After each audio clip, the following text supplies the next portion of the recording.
Au nom du Père et du Fils et du Saint-Esprit. Amen. La grâce de Jésus le Christ notre Seigneur, l'amour de Dieu le Père et la communion de l'Esprit Saint soient toujours avec vous et avec votre esprit.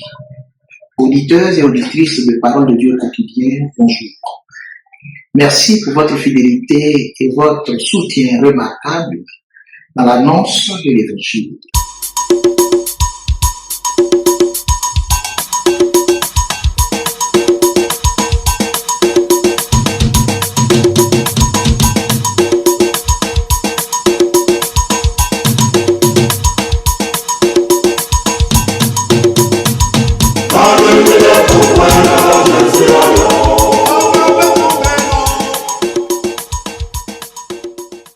Aujourd'hui, Mère Église nous donne de célébrer la fête de la présentation du Seigneur 40 jours après sa naissance.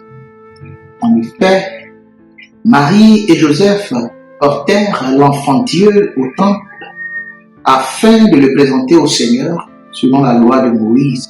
Et Marie s'y soumit au rite de purification des jeunes accouchés. La rencontre de Siméon avec Jésus, au moment où les parents le présentèrent, révèle encore une fois que l'enfant de Bethléem est le Messie tant attendu, lumière des nations et gloire d'Israël. En ce jour, les fidèles accourent au-devant du Seigneur en portant des lumières et en l'acclamant, avec Siméon qui a reconnu le Christ comme lumière qui se révèle aux nations. À l'occasion, la messe faisant allusion à la purification rituelle de la Vierge Marie nous invite à l'imiter en demandant au Seigneur que nous puissions toujours nous présenter devant lui avec une âme purifiée.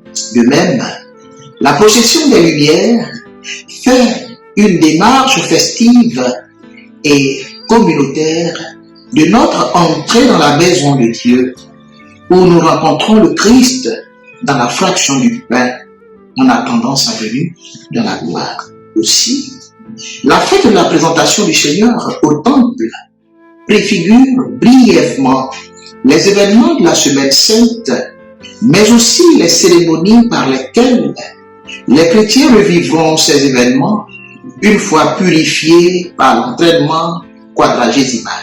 Siméon, dans son cantique, affirme: maintenant, ô Maître souverain, tu peux laisser ton serviteur s'en aller en paix, selon ta parole. Chaque fois que nous allons à la rencontre du Seigneur dans son temple saint, nous sommes invités non seulement à nous purifier, mais aussi à ressortir en paix.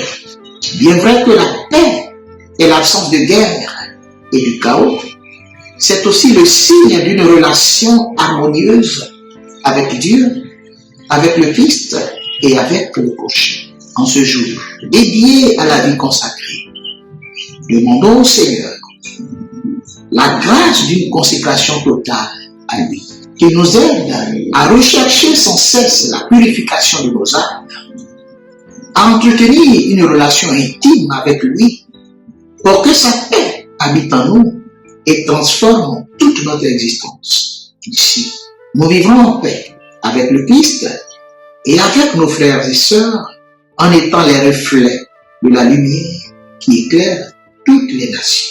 Que Dieu nous prenne en grâce et nous bénisse.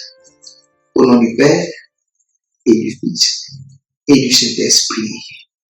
Amen.